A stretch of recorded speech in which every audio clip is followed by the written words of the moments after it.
When you're so obsessed with your goal or outcome, the neediness becomes desperation and it somehow suppresses your ability to perform. So in the moment of execution, you have to let go and separate from your outcome and be present, because when you're obsessed with making the putt, you've now fast forwarded 2 to 3 seconds from now from when you do or don't make it. And what your mind does is, what are people going to think if I miss it? If I make it, I get all this other stuff. If I miss it, I get... And now you're actually living in the aftermath of the moment, so addicted to the outcome, and not in the present moment. And we always execute sales, relationships, putting, whatever it might be, in the moment of being present. The real goals you're looking for are mastery in a skill and presence of mind. A lot of people, their goals are like a bunch of things on a chessboard. But if you don't know what success is on a chessboard, you're just going to move these little pieces around. There is no strategy. There's no goals. There's just like movement. What's the difference between a high achiever and a high performer? High achievers, they're weapons. A weapon who gets things done, achieves goals, makes things happen, completes tasks. If it's just the goal, the task, the protocol, the thing, you're playing and you might be good at it. That's busy work. But the difference is life's work. A warrior is an embodiment. It's a personality, it's an identity. Good dads cook meals. Okay, that's good, but you're like, I'm a father, and I'm going to be a great father for this child because I love this child. A warrior spirit is embodied, there's an identity. A lot of people have goals, but they've lost the higher ideal, vision, identity, sense of being. Listen to this, there's a reason for the fight.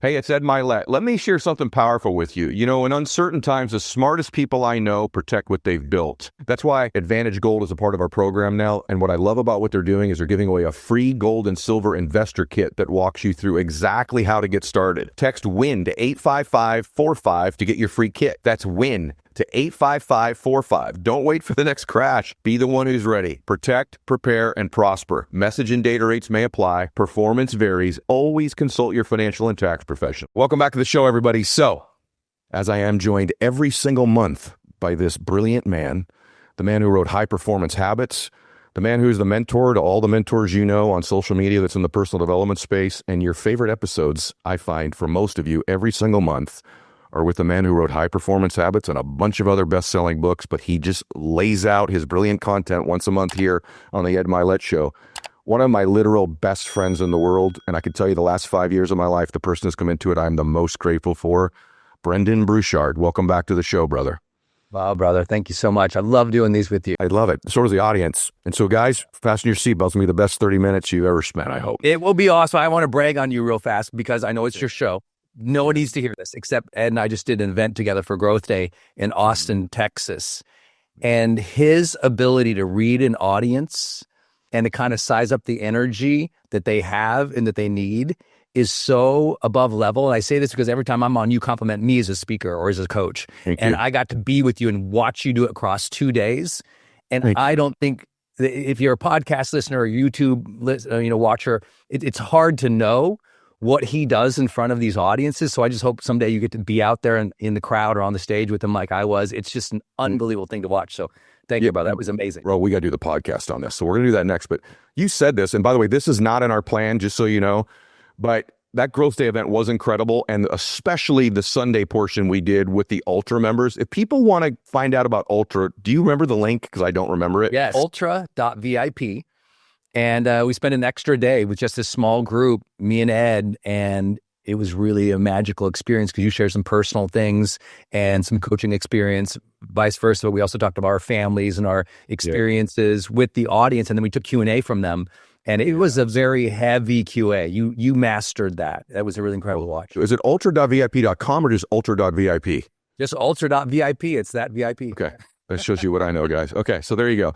We were talking about this nuance that's never discussed in personal development or performance that I think both of us have a great understanding from, partially because of the influence Wayne Dyer had in our lives. I mean, we both shared that. But I want you to talk about attachment. So goal setting is so important. And it's, you know, if you break the topics in personal growth or self-help or business, goal setting is one of those major topics. But it can get overcooked sometimes. There's this nuance that we're going to discuss today. Brendon, start out with about having a goal, but not being so obsessed of being attached to an outcome that it somehow suppresses your ability to perform. Right. Because most people, when they have a high ambition or a big vision or very specific goal and they're striving for it over and over and over, day after day after day, they end up increasing their need for it. Mm-hmm. And now as they're seeking it, they're like, I have need for it. And it takes them out of their own energy into almost an addictive energy or an obsessive energy that ends up depleting their presence. And as you know, like with sports athletes we all work with, it's like, hey, when they lose presence, they lose games. If they're trying to figure out that exact next play and something is interrupted and they can't pivot or adapt, they can't be present in the next play, in the next huddle, in the next moment, then they always lose. Or if they do win, they develop such a bad habit that when the big stakes are there, when there's real pressure, they put more pressure on themselves. And so everything is about getting people very excited about an ambition, very clear about what it is, but the real outcomes and the real goals you're looking for are mastery in a skill and presence of mind. There you go. Practice. Develop the mastery so it becomes almost automatic, natural. You're fully capable. And then presence of mind to just be in that moment, be in what we call the way, a part of the way, in presence with that. When you can do that, then you'll start winning. If you overly control because you need an outcome, it's like dating somebody who's needy. No one wants to date somebody who's needy. You want to date somebody who can be playful, who's there in the moment, but they're not needy. And if you can remember not to be needy about an outcome and be present with high skill, then you'll win. Yeah, you're exactly right. I was thinking about it from a business standpoint, but the relationship one's great. Like, you want somebody who's in love with you and their goal is to someday be with you or make that work, but you don't want to have this feeling like they're needy to have it happen. Because what happens is, especially like in sales or business too, when you're so obsessed with your goal or outcome, the neediness becomes desperation and you reduce your frequency and you actually place yourself under this person. And somehow now when you're presenting to them, they kind of have that smirk on their face like they know you need something. So there's a place of presence and confidence that comes with having a goal, but not being so obsessed with the outcome. These seem like interchangeable words, everybody, but they're truly not. I'll give you an example that I gave this day. When I work with golfers, for example, they have a goal to win a golf tournament. They have a goal to make a certain amount of money, a goal to be ranked at a certain place in the world. And that goal is very healthy. It causes them to do the extra reps of putting and hitting the balls and et cetera. You could transfer golf to any career. Having that goal is beautiful. But in the moment of execution, you must separate from your outcome in the moment. Because here's what happens. If you're over a putt and you want to make that putt, say a professional golfer with their buddies on a weekend, they got a 5-foot putt, they'll make 99 out of 100 of them. Right? Because it's not needy. There's no desperation to it. But all of a sudden they get in a golf tournament and it's Sunday. And if they make this putt, they win the golf tournament. All of a sudden now they're obsessed with the outcome that's attached to the goal, which the outcome is to make this putt. And the minute you're obsessed with making the putt, I want you to really think this through, everybody. You're now not in the present moment. You're 1 second from now of whether or not you make the putt. You're obsessed with this next moment of making it as opposed to just executing. So in the moment of execution, you have to let go and separate from your outcome and be present. Because when you're obsessed with making the putt, you've now fast forwarded 2 to 3 seconds from now from when you do or don't make it. And what your mind does is, what are people going to think if I miss it?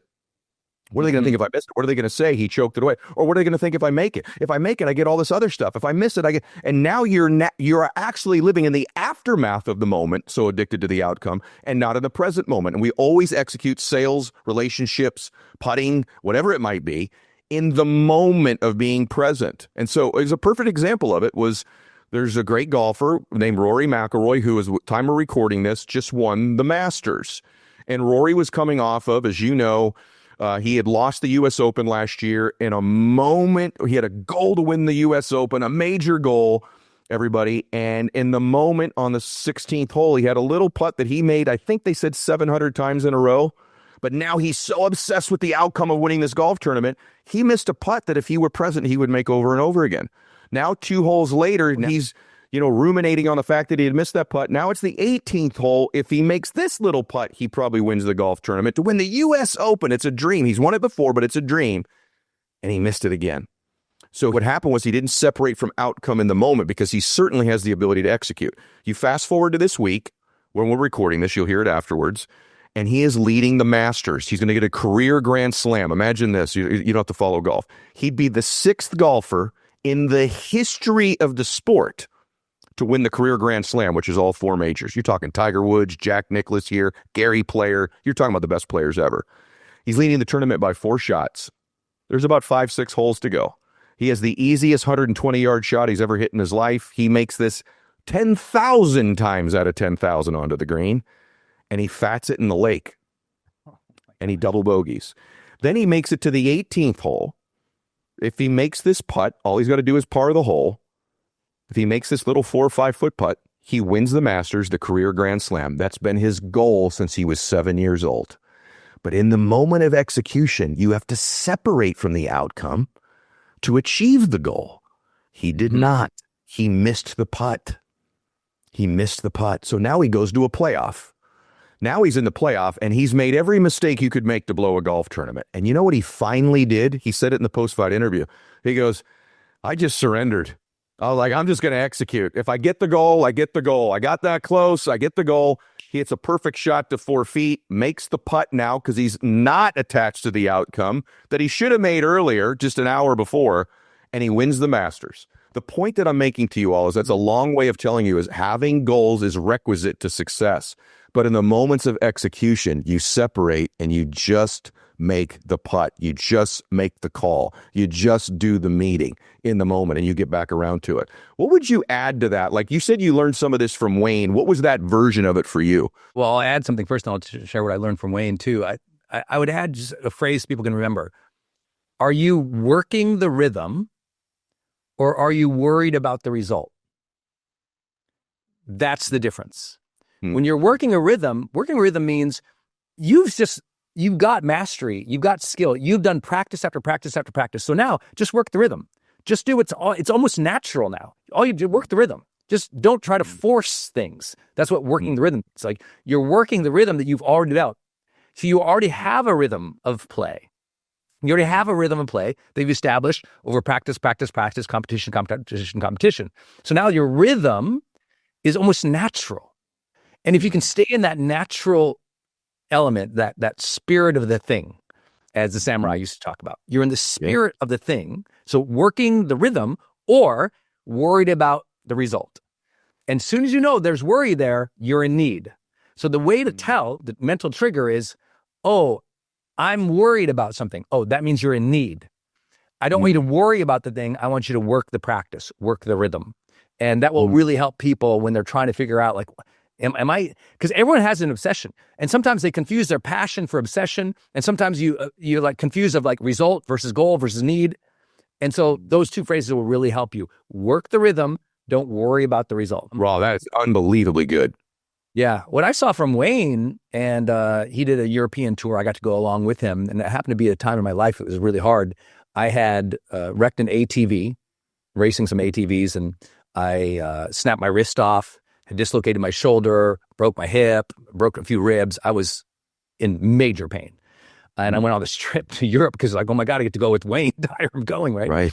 Right. And I just saw him go from space to space to space to space, so humble, so in the moment. You know, he's leading his big tour, but he's picking up his bags at the airport. He's riding the bus with everybody. He's eating eggs in the morning with everybody on the tour. You know, he's just gliding up to the front of the stage in these old historic churches to share and talk about spirituality. You know, there was no denomination there. He was just talking about spirituality and his whole, his ease with life was so incredible. And for those who know Wayne's story or ever saw him on PBS or read his books, he also had this famous talk where he would guide the audience, Ed, you probably saw him do this. He would guide the audience in singing, row, row, row your boat. Yeah. And so you get everyone saying, row, row, row your boat gently down the stream. And his emphasis there, I'd never heard a man say, gently go forth. Walk lightly and softly with peace. And ride with the stream of life. Where I grew up, it was like very like get this thing done, you know. And it was very that's good, You need that type A, you need that driven mentality, you need the passionate completionist that makes us all successful. And you need to learn to not stress yourself out. Yes. You need to learn to have magnanimity and equanimity, and you need to have that sense of peace as you progress. The real insight that most people ultimately get is they want peace and harmony with the drive and success. And you can have both. That's what we learned in high performance research. If some of you that are listening that are younger or don't know, Wayne Dyer is one of the, what we just call the godfathers of personal development. He's one of the icons. If there's a Mount Rushmore, Wayne would be on it. And he was an influence both over Brendon and I. You know, for me, you guys, as I've gone through my life, I am a major goal setter. I'm obsessed with, I want to be very clear on what I want. And I know many of you are. And if you're not, that is step one. I mean, if you're not clear on what you want, and maybe equally important, the why behind it, the why, like who you're doing it for or what you're doing it for, that'll give you the juice and the drive to push through the adversity as it comes. Goal setting on its own is sort of an empty thing, but when you attach your reasons to it, big, fat, unbelievably emotional, compelling reasons, now you've got this thing that can push you past. As long as those reasons are bigger than your fear or the obstacle, you've got something. Having said that, like everything in life, you can take it to an extreme, and I did. And I put tremendous pressure on myself. And this is a metaphor for life. The last several years, Brendon and I talked about this at Ultra as well. I've surrendered so many things in my life to God. I've just surrendered. This is yours, God. And the way that I would say it to you that are believers, I think your goals are what will get you to plant the seeds in your life, to do all the preparation. But you have to surrender the harvest. And when you surrender the harvest to your higher power, in my case, Jesus Christ, when you surrender the harvest, now you've separated from outcome. And now you can be fully present with your family when you execute. You will be at your, if you want to speak a different language that I also believe in, you're at your highest vibrational frequency when you're the most present. And even if you're a second ahead in your thinking, you are not present in the moment, and you reduce your frequency, you reduce your flow state, you reduce your ability to execute under that moment. And ironically, your obsession with the outcome reduces the probability of you producing the goal. Isn't that crazy? And that's why conversations at this level that you're hearing right now are rarely ever recorded, because in personal development, it's bubblegum, it's rainbows, it's taglines, it's generalities, it's platitudes. And no one at the highest levels discusses the nuances that really create high performance habits and maxing out. And that's what we're talking about right now. This is the real stuff of goal setting and separating from outcome. Having said all of that, Brendon, I want to ask you a question about the goal part of it, because the outcome part of it, I think, is most people never even get to that point because they don't have a clear enough goal or clear enough reason why.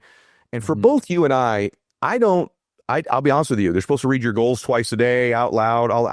I have never really been proficient at doing that.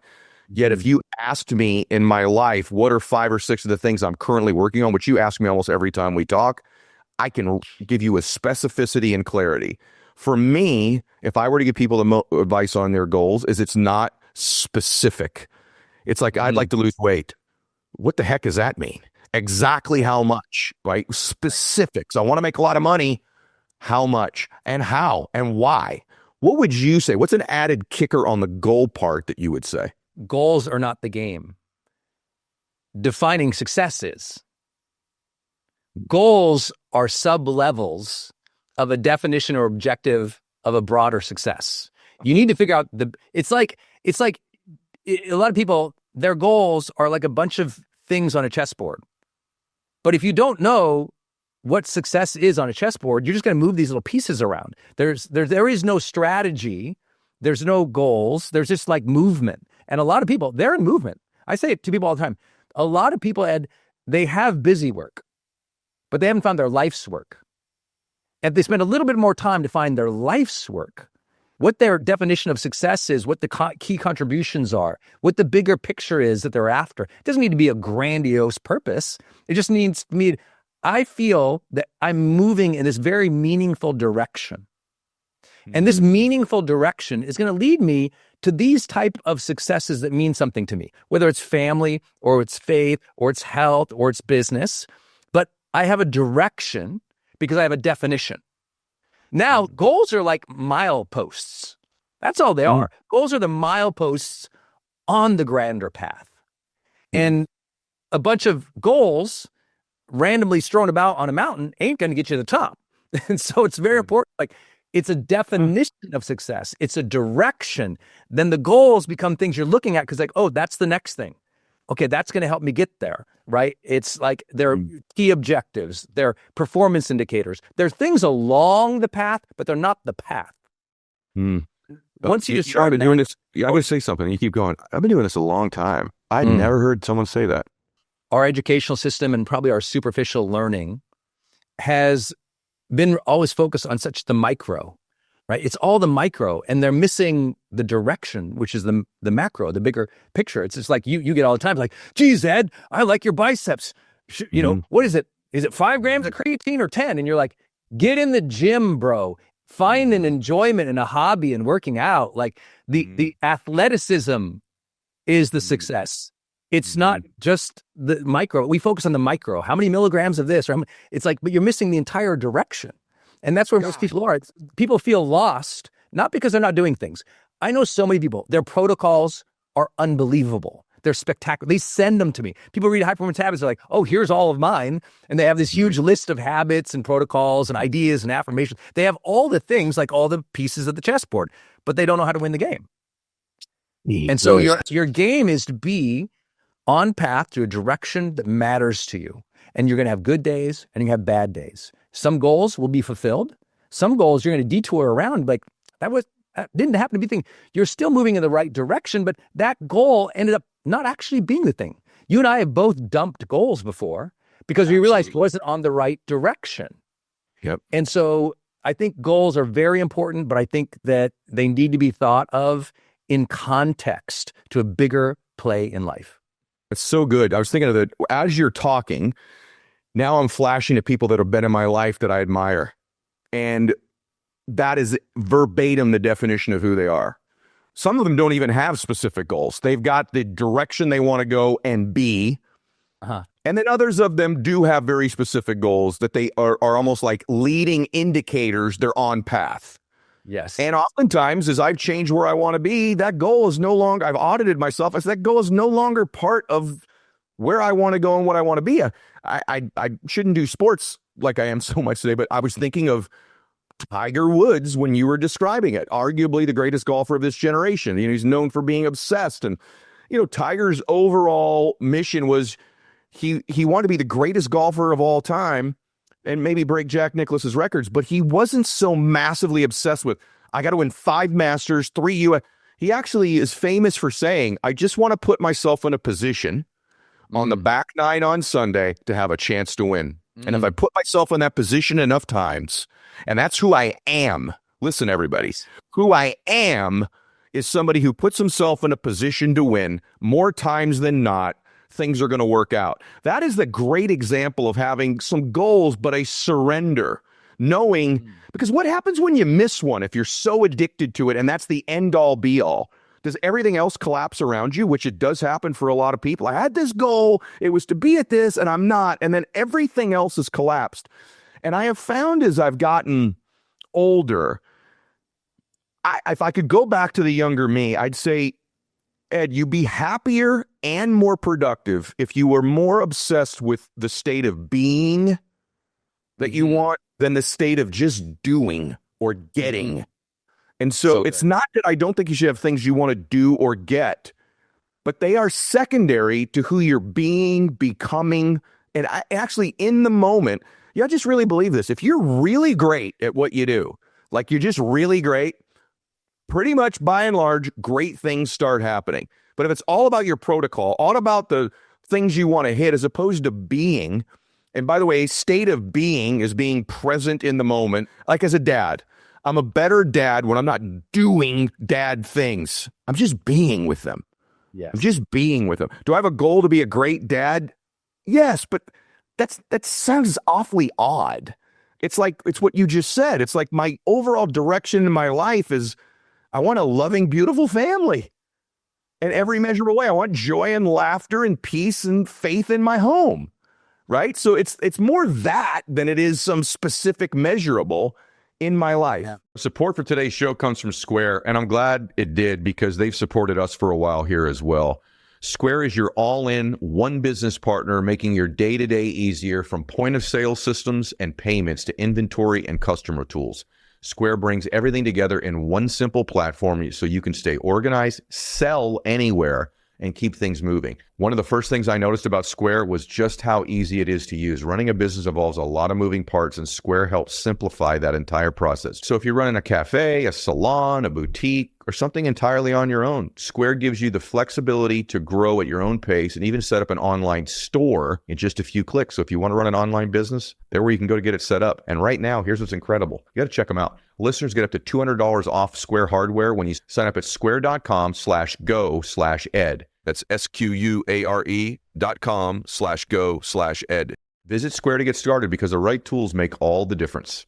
People ask me all the time, like, Brendon, what's the difference between a high achiever and a high performer?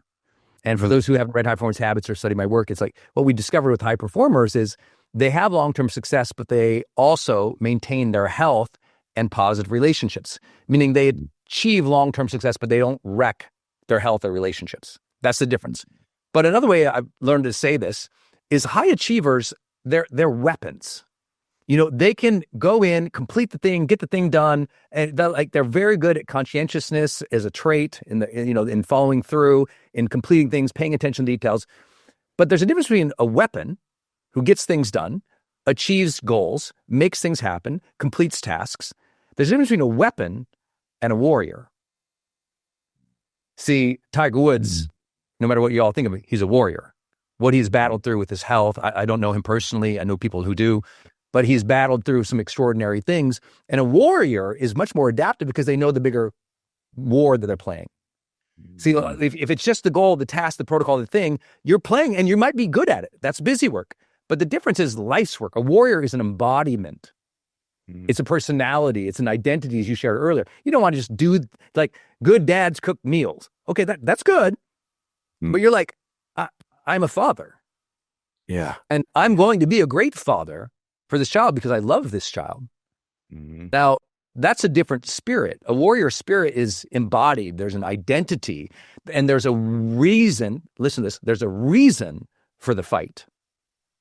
There's a higher value or a higher ideal for the fight. A lot of people have goals, but they've lost the higher ideal, vision, identity, sense of being. The spirit is not there. The tasks and the achievement is there. There's no spirit in it.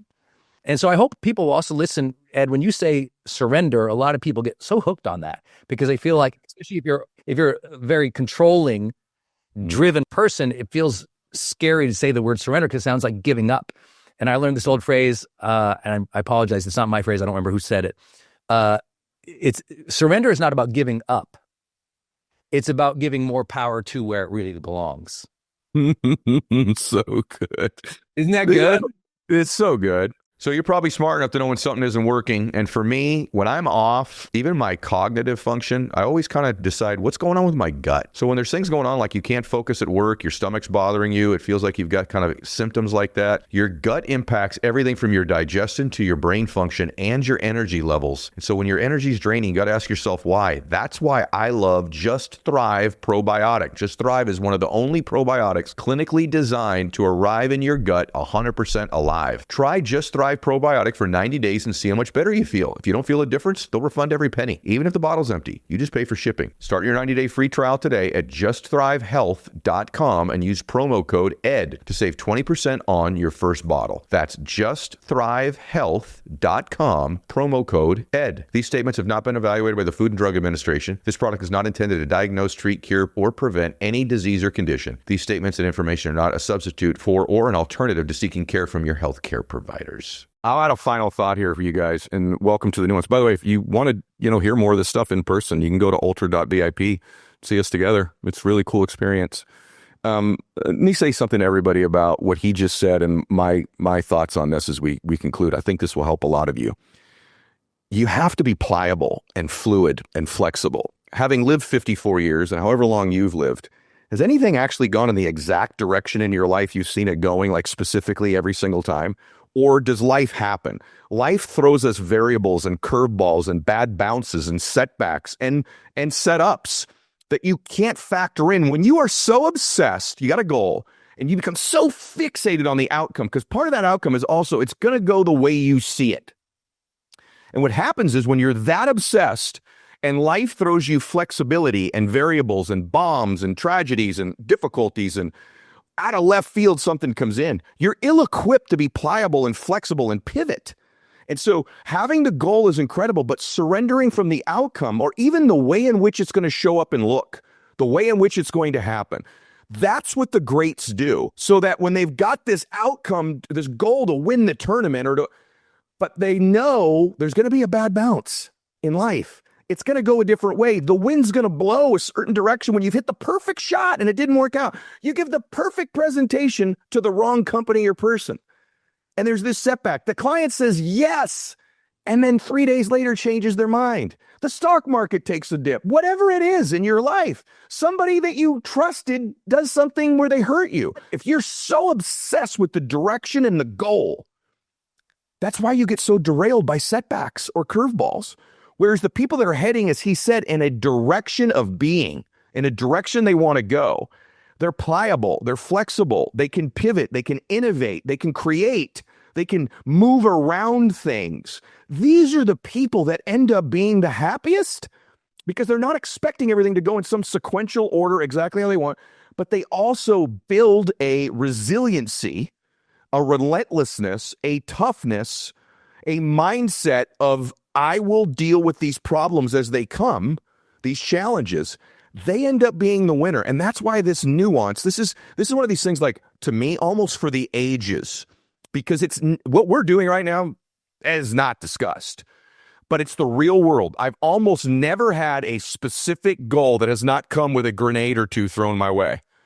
Right. And my ability to be more trending in a direction, to put myself in a position, or as you've said, the type of being I want to be, or where I'm headed and why, allows me to navigate these inevitable obstacles that come our way. And that's what surrender means. I'm surrendering to my higher power, but I'm also surrendering to not really know everything that's going to come my way, but I'm believing in my ability and God's ability to bless me to get through those times, to get to where I want to go. Not so obsessed with exactly the way I see it. Because here's what I bet. Even the person you're with in a relationship, if you're in love right now, 95% of you, they showed up in a package you didn't expect. They don't look exactly the way you pictured them looking when you were 15 with your dreams. God shows up and gives us some of the greatest gifts in our lives in packages we never expected them to look like or show up like. Some of you are in a career or doing something right now you never imagined you'd be doing when you were young, or even many years ago. Be open to the magic of life. And when you get so addicted to your goal and your outcome, you suppress the magic in life. You rule it out. Leave a space in your life open for the unknown, and embrace that unknown, the good, bad, and the ugly. That'll help you navigate towards your biggest outcomes by not being so attached. All right. This was good today, brother. Brendon, thank you. This is why we do this right here. Every time we do this, bro, we got fired up, brother. Man, it was so good. Thank you so much. It was good. Thank you, brother. God bless you, everybody. Share this episode. Max out.